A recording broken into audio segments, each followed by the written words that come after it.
What's going on, everybody? Welcome to another episode of Pod Scum. I am, of course, your host, Reckless Rexx Ruger. Watching my back, as always, it's the Freddie Mercury puppet. Before we go any further, as I do every episode, I'll address the elephant in the room. You're looking at the smoldering good looks. You're looking at these luscious blonde locks. So I will confirm for you that, yes, you are looking at the one and only love child of one Diamond David Lee Roth. And I myself am going to take a look as well, because just like you guys, I'm only human and I enjoy the view. The quaff is in order. We got another banger of an episode. Then again, when don't we? That's a rhetorical question. The answer is we always do. And tonight is no different. I'm excited about my guest. He will be in here in a moment. Before we get down to business, let me do the obligatory promotional spiel. You guys know it. You got a podcast. You got to pimp it. My pimp hand is feeling very strong. So here we go. Make sure to tap into Pod Scum on Facebook. Our handle is Off the Couch Boxing and Pod Scum. Don't be confused if you're looking for us. I have two podcasts sharing one Facebook page. That's where you'll find info on both, Off the Couch Boxing and Pod Scum. Same with Instagram, same handle, Off the Couch Boxing and Pod Scum. So tap in with us, either of those places. And of course, if you are here right now on the channel, you are in the right place. Facebook, Instagram, great places to tap in with us. But if you want these incredible conversations that we have, the amazing content that we drop weekly, this is where you need to be. So if you are here right now, please like, please subscribe, and please find that notification bell in the upper regions of your screen and smash it. That's right. Hulk smash. We all remember that, I'm sure. But listen, please take liberties. Don't do anything so dreadful to your electronic device that you can't tap in with us. So take the word smash with a grain of salt, please. We don't need destroyed computers or cell phones or any of this stuff. But I do want you guys to make sure that you're privy when the new content drops. And as I said, of course, tap in with us on Facebook. Well, my guest is here right now, so we're going to get down to it. I'm going to shut up, and we got another great episode. So here we go. Hello there, sir. Hey now. How are you? All right. What's happening? I got so much stuff I want to talk to you about, man. I don't even know where to begin, man, but lots of interesting stuff, man. But I obviously I have so many guests on here from the rock and metal world, man. So talking about Brujeria is certainly on the agenda, man. But I'm very fascinated about your foray and how you got into wrestling. Oh, well, okay. Where do I start? I first got introduced to pro wrestling. I'm probably a little older than a lot of the folks out there. I'm 62 years old. So yeah, I'm 52. So we're talking around 1969. This is here in Los Angeles, California. I'm hanging out in front of my school. I'm in first grade, waiting for my father to come pick me up. And there's two kids standing next to me, and they're having this crazy animated conversation about it, and it sounded like a comic book come to life. And I'm picking stuff out, like I heard of like the Mask, something like Dr. Death. They're talking about pro wrestling. And so that always stuck in my mind. And then fast forward to around 1971, I turned on a Saturday night on Channel 5. It was KTLA. And the breakup of the tag team of a great tag, Freddie Blassie and Don Carson, they broke up live on TV.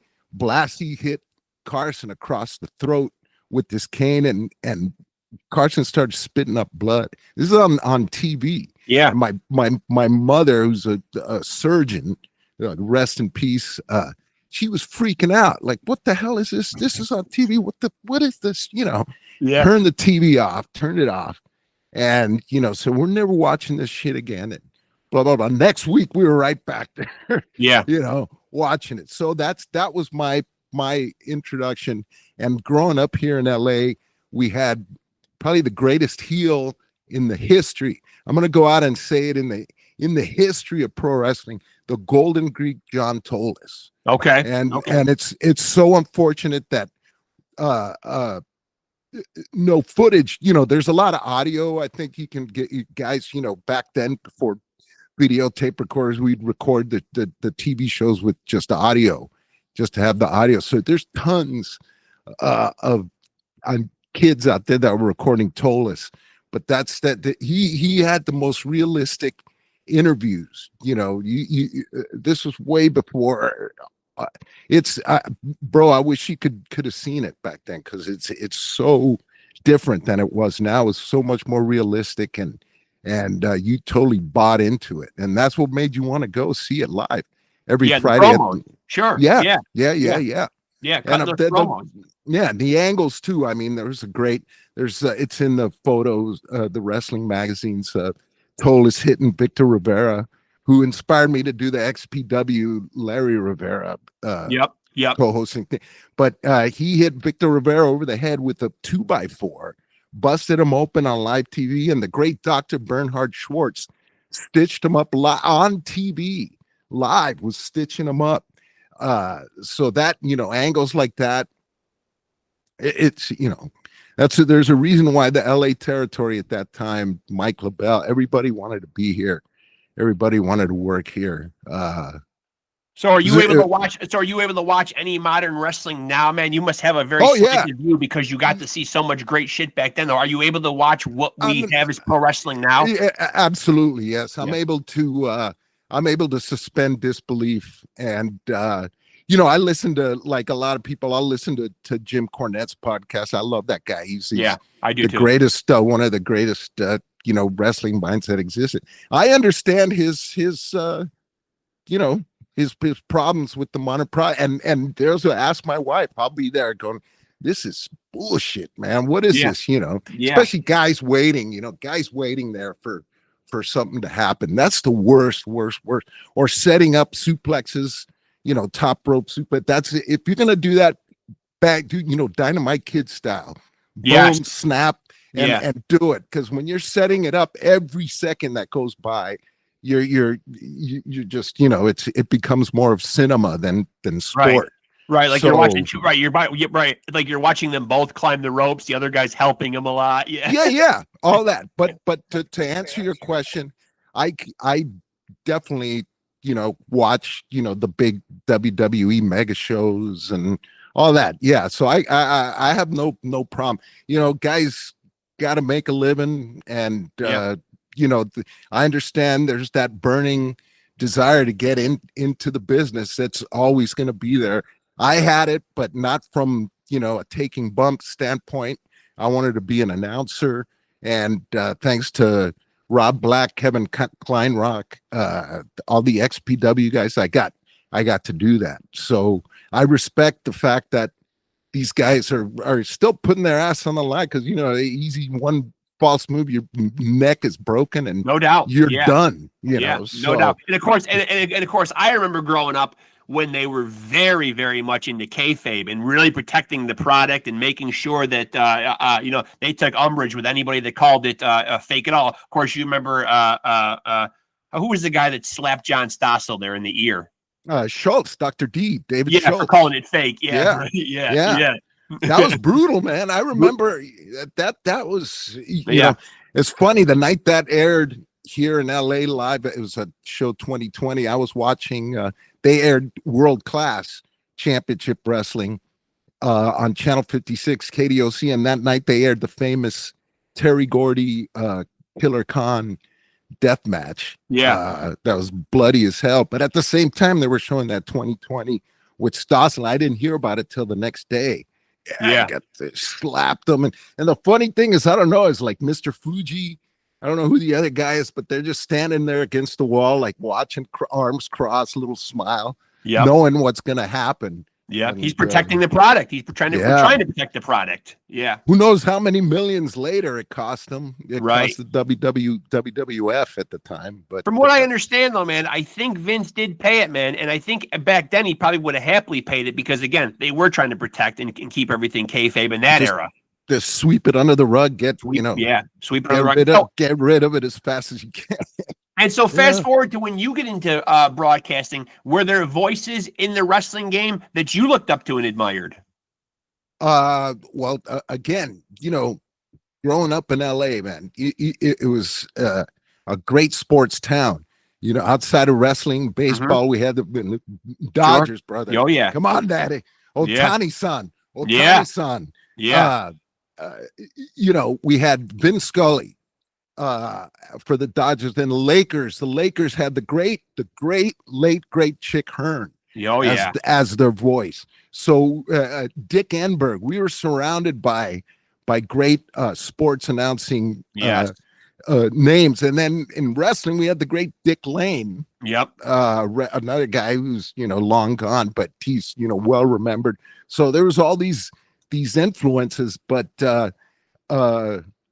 and I don't know if you know this, but I did a college radio show at Loyola Marymount University, KXLU, hardcore. I did a hardcore punk radio show at the time, 86 to 90. So I would, had Slayer on, Haunting the Chapel Days, Rain and Blood demos, Tom Araya coming in with Angel of Death. So I had that kind of broadcast experience.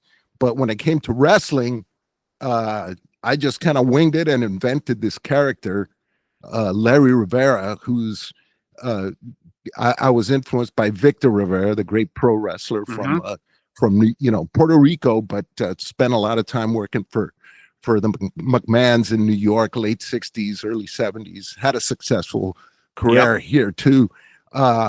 So, I took his style, like, he had a very heavy accent, and instead of speaking Spanish, he insisted on speaking English.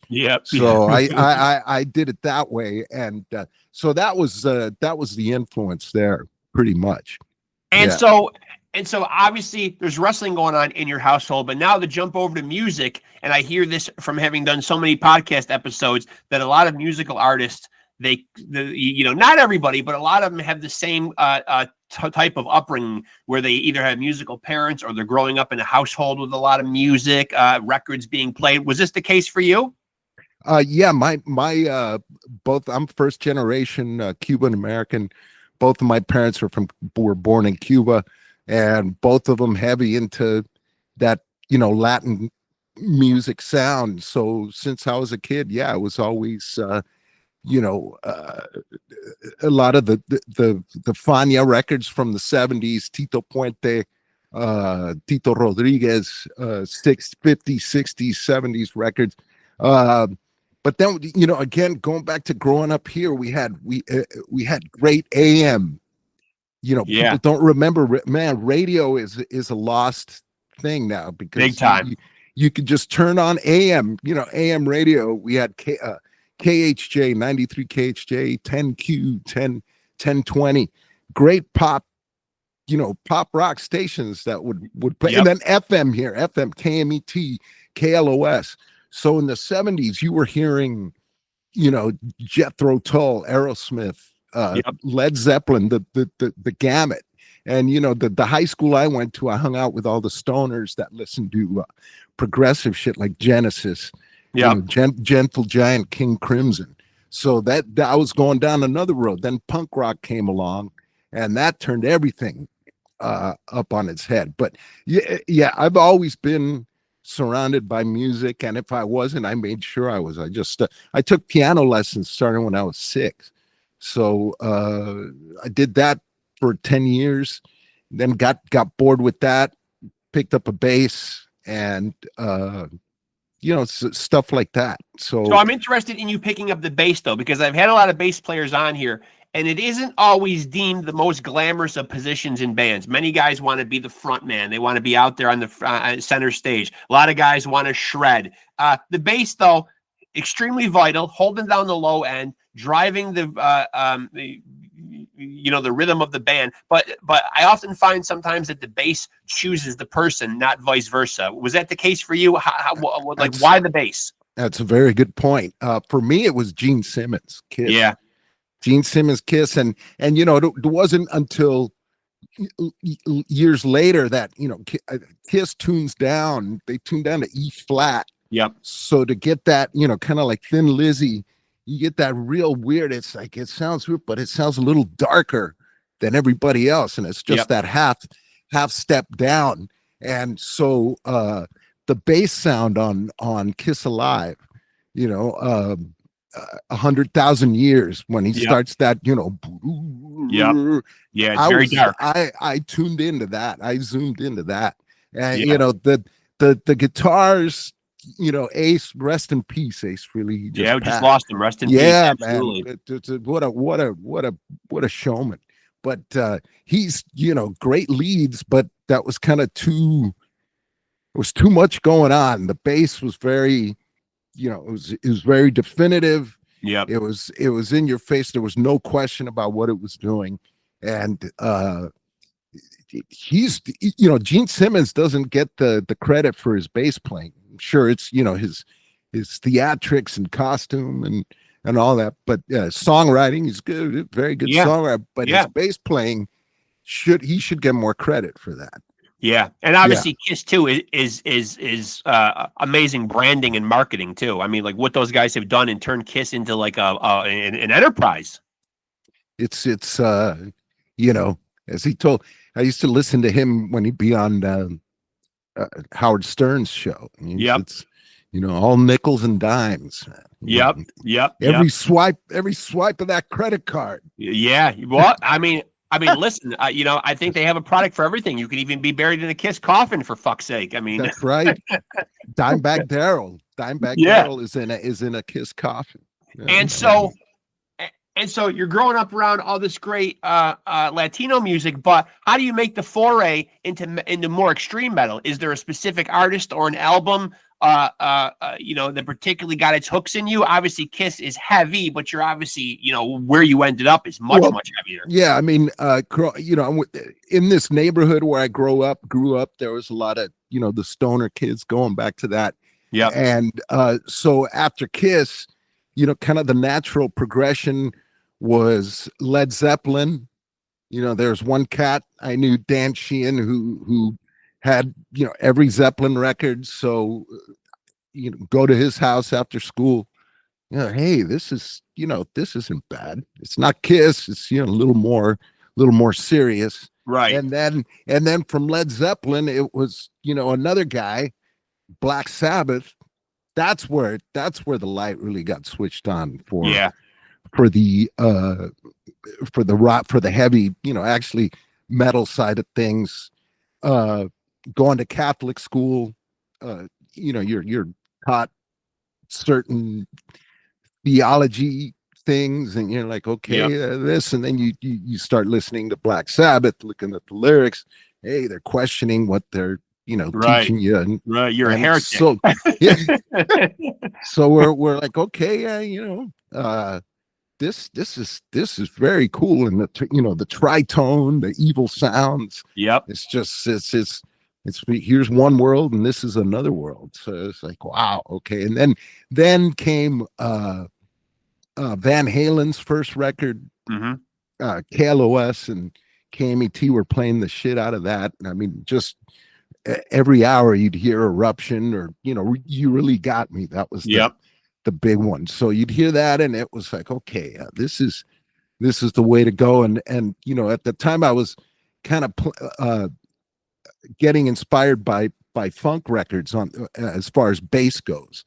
The JB's, James Brown's band, JB's records, just and figuring out how to play with fingers and stuff. Are you a finger player? Are you primarily a finger player? Oh yeah, absolutely. And then I punk rock, I played with a pick, but I started as a fingers player and still am. So I forgot where I was going now. Are there a couple of names of bass players that you feel like have influenced your playing the most? Verdine White from Earth, Wind and Fire. Okay. He was he's totally underrated. Geezer Butler. Yep. From Black Sabbath. He's another, he's partly responsible for the fingers, because you can totally tell he's a fingers player, especially on NIB, the little Oh yeah. I forget, there's a name for that little section on the record for the little bass solo, but that's right there. That's you can hear the clicking of the pickups Yep. because he's laying in with the fingers. So that was a big influence. Who's the other guy? Mr. James Jamerson. Sure. Because I Yeah. listened to a lot of Motown records, growing up, and then later figuring out, oh, that's the guy who plays on that, James Jamerson. Is there So anybody in your family that was opposed or tried talking you out of a career in the arts? Because it is so speculative and it can be so uncertain. as I stated earlier, my mother was a surgeon. Yep. And she did it the hard way. She was born in Cuba, came here, learned it, went to school over there, medical school over there, then came over here and had to basically learn everything again in English. And that's rough. Yeah. she played the piano. She played the piano, but she had a successful career here. She played the piano, and she would be like, are you sure you know what you're doing? That same, but there was never any pressure. But there was, and I wouldn't call it discouragement, but there were discussions, shall we say, Yeah. about is this the right way? Is this, well, I would see, just that guaranteed path of just, straight line.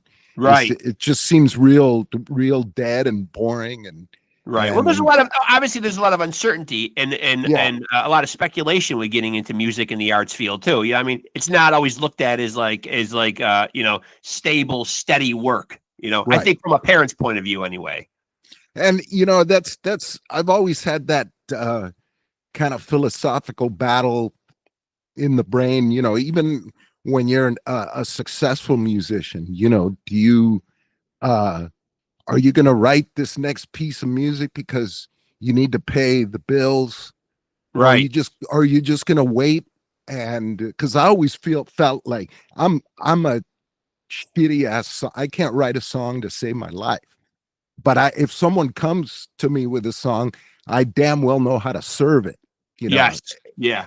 But I can't write to save my life. And I've always thought about, like, it's like, shit, man, where does that come from? Is it in the ether? Is it in the ether and guys are just sitting around and waiting for it, and then bang, and then it hits? Or is it inside? Is it like, something internal? Right. That's just kind of like somebody like a Kurt Cobain, or it's just like, it's grinding. And you just tap into it. Pumping it out. It doesn't stop. And then, like, other people say, maybe it's, God, I gotta wait. So I've always had that kind of, I don't know what it is, because I'll never, write that number one hit. But as I said, I'll be there to serve it, So your stairway to heaven is still locked inside somewhere. Absolutely. Who knows? Hasn't come out yet. Yeah, it's probably will be long dormant. And so to get to Brujeria, for fans that might not know, how do you end up in that band? You're there right at the beginning, correct? At the very beginning. Yeah. That's another whole thing. Let's see, where can I go back to that? Well, you guys are a very polarizing band, right? Because of some of the imagery, you guys are certainly known as very over the top, shrouding your identities in bandanas, lots of controversy, about the material or whatever, man. So you guys have really, you guys have been one of those bands that have really pushed the envelope. And it's, it's funny because I look back and it started from just a little idea. The Juan Brujo, who's the lead vocalist and just passed. Rest in peace. We just lost him. Him. Yep. Rest in peace. Yep. My brother from another mother. I'm trying to try not to get work choked up here, but him and his cousin Peach, who passed I think 6 months before them, they were family. They were legitimate family, cousins. Their mothers were sisters. And I met Juan Brujo in high school. We went to an all-boys Catholic high school here in LA called it's Loyola High School, one of the oldest campuses in the entire city. Okay. And it's run by Jesuits. So we were there for 4 years. Boy, they must love the fact that they turned out a couple of heathens like you guys. Oh man, oh my God. Who the most famous I don't know if you're familiar with Homeboy Industries. I'm not. His name's Father Greg Boyle. It's Homeboy Industries out here in Los Angeles. Just a real quick maybe plug for the guy, because he's a Jesuit. He went to East LA to work with these gangs. At the time that the time he started getting involved, it was really bad, man. Sure. They were just killing each other left and right. And he went in there and tried to get things straightened out, smooth everything out. And now he runs this kind of, I wouldn't say mega industry, but it's a big business here in LA and employs a lot of ex-gang members. He pays for tattoo removals. That's great. And so he was a teacher of mine and a lot of these guys at Loyola High School back in the late 70s. But I knew Brujo there, and so we grew up with this Jesuit Catholic upbringing. And then fast forward a few years later, back to when I was telling you I was doing that radio show at KXLU. Mm-hmm. And I bands like Napalm Death started coming up with their first record, SCUM. Yeah. And then it really kicked in with From Enslavement to Obliteration. Mm-hmm. And Brujo and myself, we kind of became obsessed with grindcore. And at the same time, there's backyard parties happening here in LA with bands playing that kind of style, death metal and grind. And there was, one night where a band was playing in Spanish. A band was playing, and you could tell the singer was South American or Mexican. I wasn't certain, but he was speaking in English, going back to the Victor Rivera thing in pro wrestling. Yeah. You can tell. He wanted to speak English, because I guess that's the thing. You're here, you speak English. But I says, man, it had like 90% of the people in this backyard would understand what you're saying if you said it in Spanish in your native tongue. And right there, like, the switch was set on, and me and Brujo started discussing this whole thing. Yeah, what about doing this band like with kind of maybe Slayer with the Spanish vibe, and then we said, like, oh, forget Slayers, make it like the grindest, the ugliest grind you can think of, and just make these, just to get as extreme as we can, almost like just to do something, just to create something, and our buddy Big Frank Harrison ran a label called Nemesis. He just passed away, I believe, last year. Rest in peace, Big Frank. And he was, way involved in the punk scene down here. And he put out the first EP. He said, I gave him a tape, and he said, yeah, let's put this out. So we just put it out there. We didn't think anything was going to happen. Then soon we start getting letters from Japan, Poland, people, people are finding out. And they're writing back and saying, hey, this shit is great. When's the next record coming out? We're like, what? So we got to do another one of these. Yeah. All right. And then that's when Jello and Alternative Tentacles, Jello Biafra. Yep. He came along and said, yeah, I'll put out the next one, but which turned out to be the Machetazos 7-inch. So going there, then the ball just started rolling. Monty Connor from Roadrunner, got us happening there, and we had a little problem with I believe the president, the head honcho, Case Wessels. He's like, that's why I believe the European version has a black. The first Matando Güeros has a black cover instead of the head. So who's coming up with a lot of the imagery, though? You know what I mean? Like, take them in any order you want, but like, who's coming up with some of the themes? Whose choice was it to kind of come across as somewhat like gangbangers? You know what I mean? The bandanas over your faces, your identity shrouded.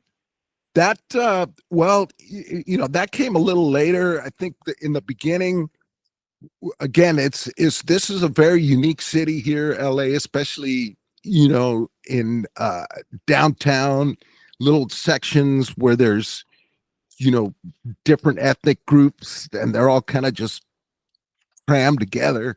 Right. And in the 70s, early 70s, down on in downtown the street Broadway had a lot of movie theaters, and then there'd be newsstands, and at the time a lot of publications in Spanish, obviously, because a lot of Hispanics here. Yep.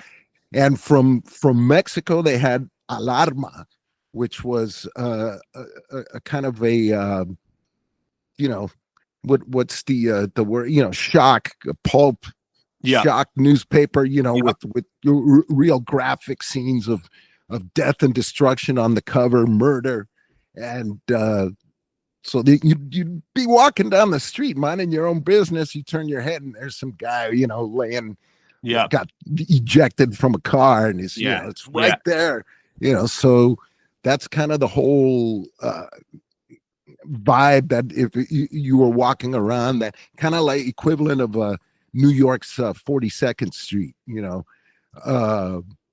And so you guys obviously wanted to push this agenda, though, right? You guys were, you guys had the mindset like, let's go as extreme as possible and shock people as much as possible. Right. Yeah. That was the goal. And then the whole thing with the bandanas and stuff like that. I guess that came later with the cartels and running bales of coke. Yeah. Now, was there anybody at the label or in your career at all who was in favor of you guys dialing it back at all? Not that I can remember. No. I mean, if anybody, it was ourselves. Yeah. To say, hey, maybe we at the very beginning, I remember we kind of had a discussion about dialing it back and going this way a little bit. So the specifics are kind of, this is 30, 40 years ago. Right. I do remember, that kind of like, okay, if we want to, because, you get that taste, like I say, those letters coming in, we thought this was going to be nothing, and then, so the letters start coming in, and then, there were no that's another thing. This was a very, non-normal way of doing a band. We didn't play any live shows. There was no intention of playing live shows. We just made the records and just to see what would happen. The live shows didn't come till almost 15 years after the first record. And now, why was there a delay in playing live? Did you just want to continue? Did you just want to somehow keep the air of mystery? Absolutely. Yeah. Yes. That was the goal. I mean, everybody else had other bands. I was playing in other bands.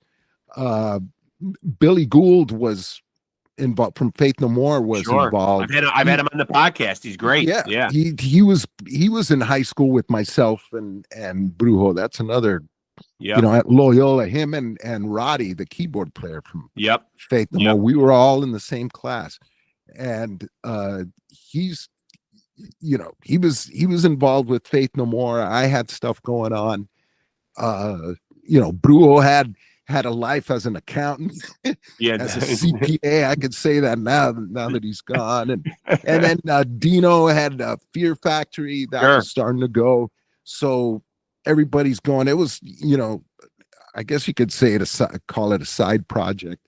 Yeah. And so yeah, there was no real intention of making this a permanent thing.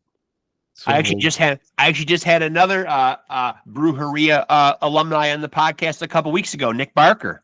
the great Nick, man. Shout out to Great Nick, man. We're keeping him in our prayers, man. He's going brother through some Nick. going through some health issues himself, man. And certainly wish him well, man. Yeah. We've the band has been fortunate to have some great Players. Just looking at the drums, Yeah. You got Nick, you got Adrian Erlinson. Yep. And for a short little period, we had his brother Daniel. Yep. Who's incredible. Also Tony Laureano. Yep.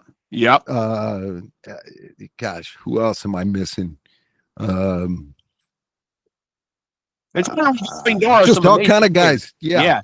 I mean, Shane Jensen, Embry, Patrick Jensen from Witchery, the Yep. Haunted. Yep. Of course, Shane. You had Shane from Napalm Death played in the band, right? Shane, and right now they just finished up touring. The band finished up touring with special guest Jeff Walker and Walker from Carcass. Yep. El Cinico on bass. So that was cool.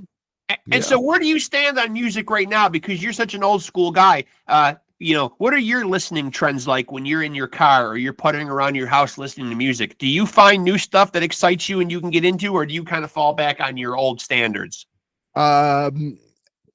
It's I'll be honest, it's hard for me to find new stuff. Maybe if someone, I'm sure if I made the effort, I could start listening, but man, there's so much I know of that old, of the old stuff, man, that you just is right there and is handy and convenient.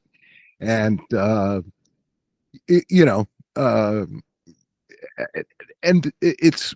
that's like when we're going back to what we were talking about so early. Now you have to kind of make an effort to find new music. In the old days, you just turn the radio on. Right.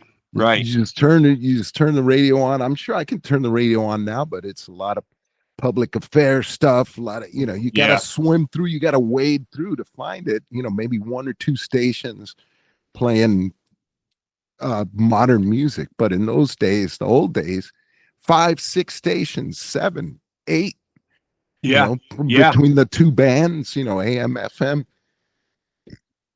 The sky was the limit. And soul, if you wanted your soul, you go to a.k.a. You want your rock, you go to KMET. Right, you had specific stations. You had specific stations that that specifically catered to what you wanted to hear. Right. Yeah.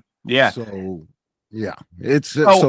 it's difficult for what I'm saying. Yeah, it's not as easy to discover new music as it was back when radio was king. Are you a physical product guy or are you a streaming guy?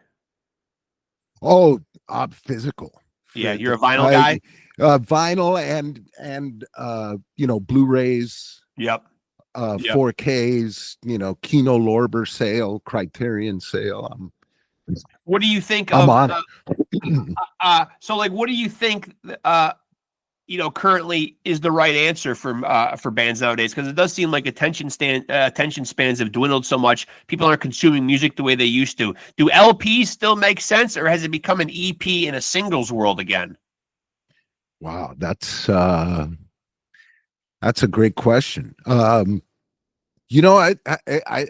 assuming it all depends on what the artist has to say. Yeah, I think the metal world, the LP still makes sense, because metal fans still seem to like a fully realized, 10, 12 songs. It seems like, anyway. I guess maybe that's a little bit with the genre as well. But then you got bands like Infest. Yeah. I don't know if you're familiar with those guys, but they're doing 10 inches. Yep. And because that's bang. Yep. Yeah. Bang, you're out boxing.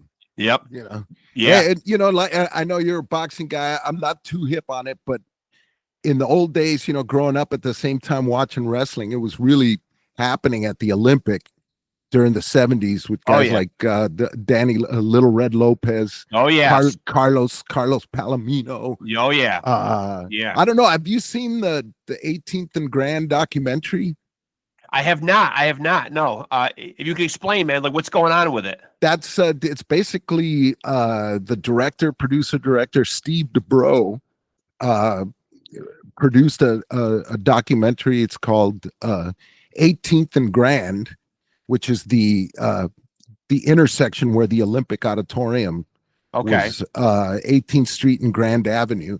Yep. And it's basically a documentary about all that took place in that building, and it focuses mainly on boxing, which has some great stuff in there. Oh, yeah. Pro wrestling and the punk rock that came later. Oh, yes. Thanks to Gary Tovar and Golden Voice, you know. And so where did you stand on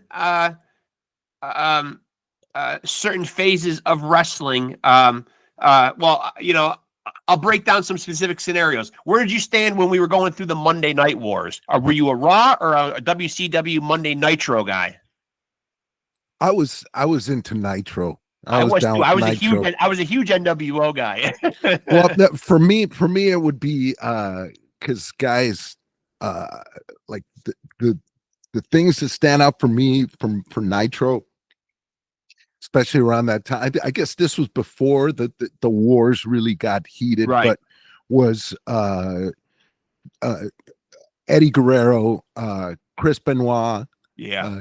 Dean Malenko, and all the other stuff. But those three names is what I always think about. Yeah. Nitro. Some really great wrestlers, great wrestlers. Yeah. And great matches. I remember, you know, because it would start, I believe here it would start at 5 o'clock.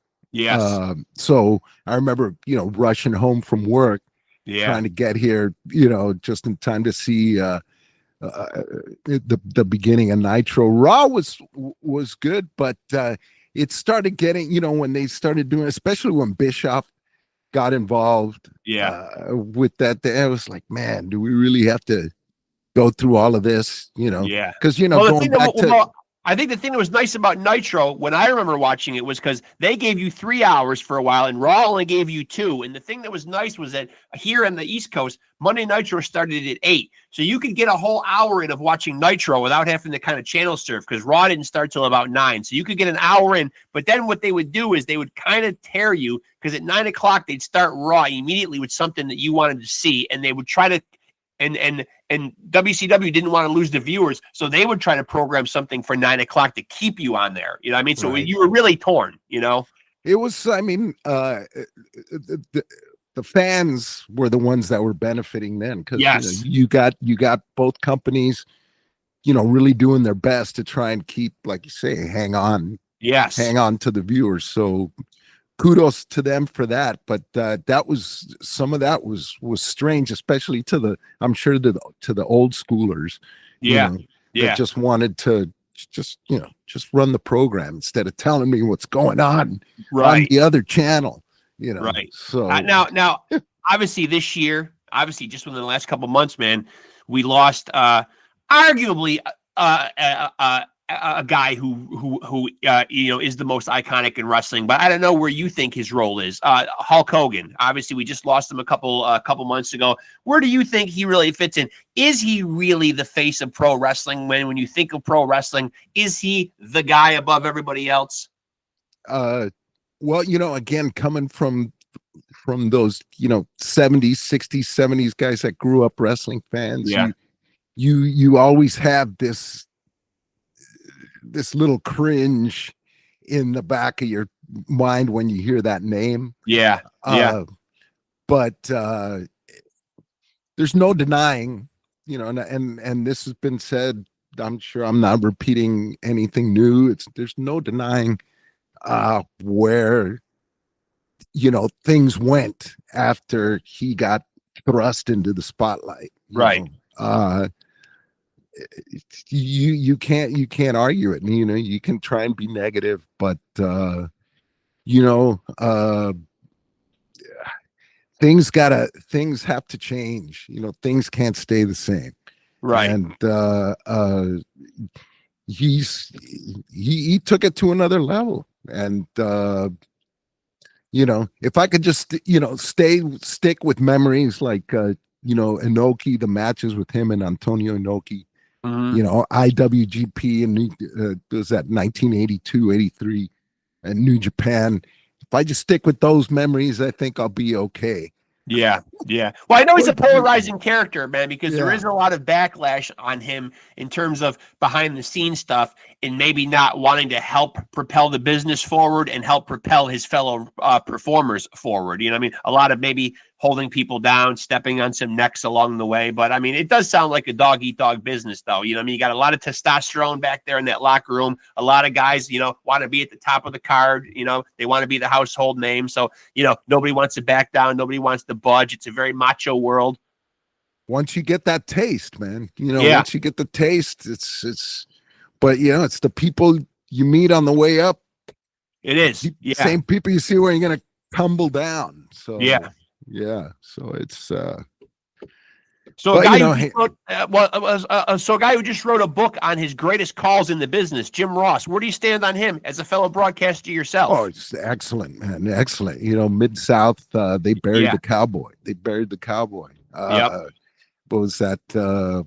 He's very good. You know, I'd never kudos to him for rising up through the ranks to be as, you know, he's a powerful figure. I'm not sure how powerful today as he was 10 years ago, 10, 15 years ago, but it's amazing how he went from just being an announcer from being a referee to an announcer to, I'm sure he was, you know, he was an executive vice president, I'm sure at WWE, and I'm sure he's got a huge title.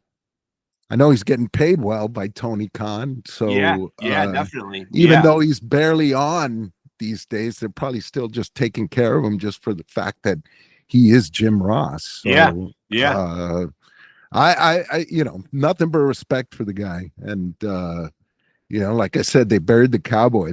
That's for fans that I'm sure, you know, now more and more because of Peacock Mid-South. But if you haven't watched Mid-South and its eventual transition to the UWF, do yourself a favor and seek that out. Yeah, Bill Watts. Oh yeah, there's lots of great material out there now, man. On that stuff, Dark Side of the Ring. You got a lot of series. You got a lot of biopic picks. Like they just made the you know, the Von Erich story into a movie. You know what I mean? So there's lots of now. You know, it's nice to see that there's more insight into the old school wrestling. Yes, and there's Queen of the Ring. Yep. Yeah. You know. And all kinds of, especially books. You know. Yeah, a lot of now. books. A lot of books. Yeah, all kinds of publications to satisfy the inquisitive wrestling mind, shall we say. And I love the fact when I asked you about broadcasting you know, idols, that you didn't go right to wrestling, but the first name out of your mouth was the late great Vin Scully, who in my mind, even though I'm an East Coast guy, I'm a you know, lifelong New York Mets fan, but I remember Vin Scully in the 80s when I really was watching a lot of baseball. I mean, he was so great that he was you know, the world's year in and year out, the voice of the World Series, whether or not the Dodgers were in it or they weren't in it. That's you know, right. You know, it was him and Joe Garagiola. Yeah, he even did football for a while. Yeah. He called a lot of football games. I think there's that God, what's the name? The famous 49ers game, catch in the end zone. God, what's the guy's name? Is Dwight Clark. Dwight Clark. Yeah. There you go. That's the Vin Scully call on that. Yeah. What a great voice. What a great voice. Yes. And so even though you're announcing in wrestling, though, that's cool though. You do take elements, you know, from these guys that are doing other sports. Well, yeah, and because the earliest wrestling voice I heard, Dick Lane, had a very sports announcer kind of Cadence. air Yeah, to him. yeah, Yeah, cadence. yeah, Yeah, the yeah, air and the cadence. So and he was, he came from acting. He was an actor in the 40s, the Boston Blackie yeah, series, yeah. I So he knew how to believe. turn it on. He knew how to play it up. Yeah, Yeah, yeah, absolutely. But he yeah. was great, and he did roller derby too. I don't know if you Yes, watched roller derby in the in the old days, but I was yeah, a huge fan. Olympic Auditorium. That's also covered in that 18th and Grand documentary. Some of the yeah. Thunderbirds, the LA T-Bird stuff. So It's so funny that you brought up roller derby because a bunch of years back, my wife actually played in a league around here. And when she came home and told me she was going to play roller derby, my instant thought like went to that stuff that you're referring to, that you would see on at like 1 o'clock, 2 o'clock in the morning with the girls on the slanted track, knocking each other over the railings. And it was very much like wrestling. She was playing more of a flat track, the actual sport. But when she first came home and told me that, I instantly thought of old school roller derby on at 2 o'clock in the morning. And I thought, are you fucking crazy? You're going to do this? But I mean, it was more the sport. They were on a flat track. There was no railing. There was no, hitting each other with chairs. It wasn't any of that kind of shit, thankfully, because I thought, are you sure you know what you're getting into here? yeah, I also got involved announcing for not long, for a little while, with the local LA, the girls Yeah. team here, the LA Derby Dolls. And fortunately, they had a flat track. I'm Yes. sorry, a banked. They had a bank track Yeah. that Yeah. I think they inherited from one of the old T-Birds. Yeah. And then they went ahead and built their own Yeah. Yeah. bank track. But dude, no, that the bank track is the only way to fly when it comes to roller derby. Yeah. Five, Yeah. 5 strides and glide. 5 Yes. strides Yeah. and glide. Yep. Whereas that flat track, man, you're trying to Yeah. stay in. They would tape the boundaries. They're trying to stay in Yes. the boundaries, but Yeah. Yeah. the bank, and they would take the bumps over the rail, Yes. Yeah. onto the floor. That's like heavy bumps Yeah. that those guys Yeah. were taking. If you Yeah, watch, very much like wrestling bumps. yes, Very exactly. similar, very similar. And Yes. so, getting back to music, the last Brujeria album was in 2023. It came in at 16 songs, 53 minutes, which nowadays it seems like when albums are going to get criticized, it seems like, and again, this probably goes back to the dwindling attention spans and how people are consuming music. They just want to pick out a couple of tracks that they like, put them on their playlist, and they move on. You know what I mean? So do you guys sit around as a band and talk about how many songs you want to be on an album or how long you want it to come in at? Well, at the time, things kind of ran on Juan Brujo's schedule. Yeah. Yeah. So, like I can't even remember or calculate the years between Brujerismo and the following, Right. album. So Yeah. it's years and years and years.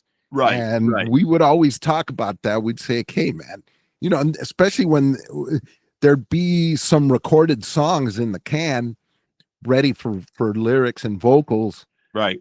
but it's whenever he gets to it. So, Right. Right. and it got to the point, we'd be touring. We finally started touring around 2004, and tour, same songs.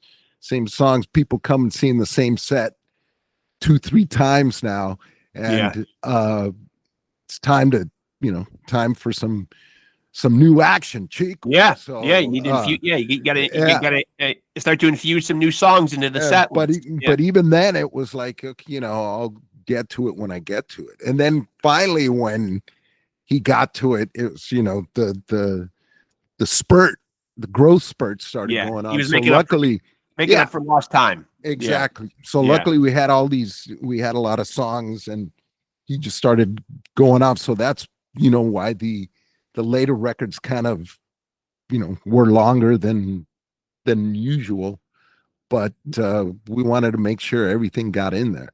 you know. What was your relationship with touring, man? Because obviously it's great to travel, great to see the world, but some people, and I've had a lot of musicians on here, it gets to a point where you're a certain amount of weeks in, when it starts to wear a little thin, you want to get back home, you want to get back to your creature comforts, the stuff that, that you enjoy.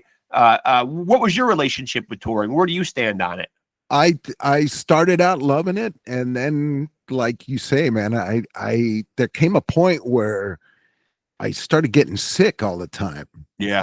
I would get, I wouldn't get enough, you don't get enough rest. You're eating like shit. You total crap, Burger King for 3 days in a row was enough.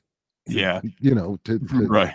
So I would just, I loved it for a while. And then I would get sick. And then, the shows would suffer because the voice was, not at 100%.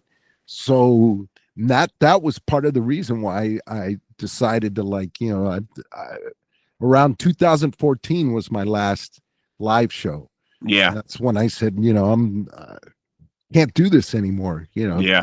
And I'm getting, I could feel the years coming on, and I messed up, but even I'm assuming even guys or gals that have the comforts, the big air conditioned bus, the nice hotel rooms, the private plane, even them, I'm sure they get to a point where it's like, man, this is because it's a grind. It's a grind. Sure.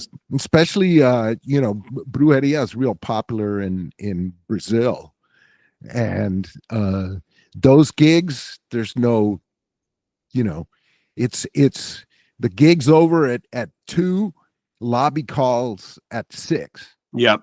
Because every gig you're flying, it's you can't drive through those mountains. Right. So that's when you really got to pull the reserve up from inside, and to do those shows, because you're just just dead. Yeah, man. And so what are you currently doing right now, before I let you out of here? What are you doing right now to keep yourself busy right now? Will there be anything musically from you? For years and years I've had this in the back of my head, and when Brujo was alive and Peach was alive, we all kind of like Kiss, the Brujeria, we wanted to do the individual records, right? Yes. Yeah. And the only one that got done was Dino's, was Assassino. Yep. So time for a Fantasma record. I'm thinking, now that Brujo is gone, Peach is gone, trying to keep the thing, and Brujeria is still going.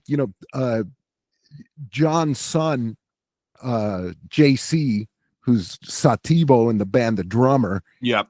That's John's legit son. Okay. And he told JC keep the band going. So that's what's happening right now. He's taking the torch. Yeah. Yeah, he's taking the torch. I mean, it's pretty much all, new faces.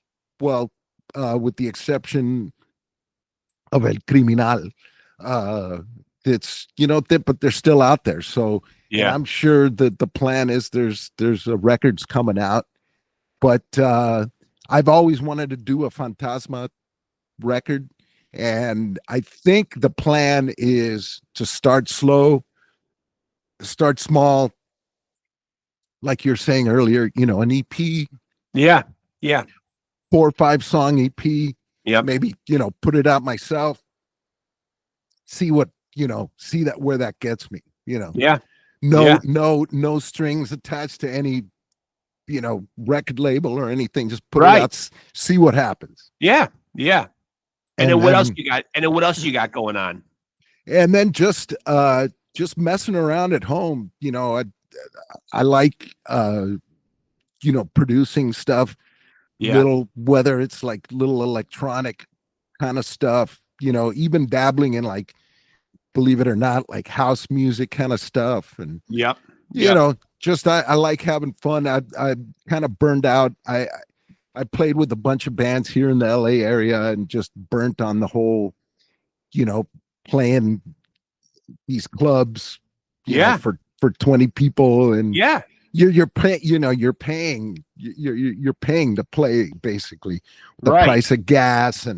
and just the way things are now. So I really don't miss that. But so I'm more involved with, producing at home. And if I come up with anything interesting, I'll definitely make sure to send it along to you. Please You do. know, Yeah. Yeah. You always got a platform here. If you got anything to promote, yeah, yeah, I would love to have you back on. and Really, man. and Yeah. and keep your eyes out for a Fantasma thing, Oh, I'm because sure the that's fans will. Yeah, I'm sure the fans will eat that up, man. Because you yeah. guys, if nothing else, Brujeria, a very rabid and devoted cult following / fan base. And Definitely. that's the every day, forever grateful for that, because Yeah. Yeah. we did, like I said, that was never the intention. It was just Right. like, let's see what the heck Yeah. happens with this, with this thing. But Yeah. thank you, Rex. I really Yeah. appreciate it, man. It was really an Yeah. honor, man. And stay in touch. We'll definitely do this again. Really, I enjoyed it, man. So it really was a pleasure, man. My pleasure, brother. Thank you. And Yep. thanks to all the fans out there, all the supporters. Much love. Yes, Appreciate sir. you, Pat. We'll do this again, my friend. Thank you. Cheers, brother. Take Yes. care. All right. Cool. Later, my man. You Okay, too. man. You Bye-bye. got it. And there he goes, folks. Pat HOED, a.k.a. Fantasma, a.k.a. if you're a wrestling fan, Larry Rivera, a.k.a. if you fucked with him on Final Countdown when he was on KXLU in L.A., DJ Adam Bomb. So the man, much like myself, a few AKAs, which I love and respect. But metal fans, we know him as Fantasma from the legendary Brujeria, and great chopping it up with him about all things Brujeria and wrestling, which he was, again, Larry Rivera in XPW, did a lot of announcing over there, and so has a history and a background in that wrestling world as well. So two worlds that I really love. Huge wrestling fan myself. Obviously, you guys know if you're tapped in here, metal, of course. So really a pleasure getting the chance to chop it up with Pat HOED. Really appreciate him coming on here. Really enjoyed that episode. And the good news is I got in my shameless plug at the beginning, but I didn't have him give his plugs, but I'm sure you can find him on all social media platforms. Go look for him. I don't forget very often. Usually I like to wrap up the episodes, but we just had such a great conversation. But, he's on all those great Brujeria records, and I'm sure you can find him on Instagram, wherever, if you want to tap in and find out whatever he's doing. Do your homework, get on the internet. At this point, folks, we all know how to work our devices. So your boy Rexx can't hold your hand for you. Get out there and do it. And what else can I say? Again, follow us on Facebook, Off the Couch Boxing and Pod Scum. Also tap in with us over on Instagram, same handle, Off the Couch Boxing and Pod Scum. And if you're watching us right here on this channel, please like, please subscribe, and please smash that notification bell to stay tapped in. New content coming your way every single week, sometimes an episode, sometimes multiple episodes. So keep an eye out. I'm feeding you as much content as I possibly can. As soon as I get it, I try to release it. So I appreciate the viewers. I appreciate the subscribers. And of course, ultimately, couldn't do this without the guests. So much love to them as well. This is your boy, Reckless Rexx, reminding you to take it easy and keep it sleazy.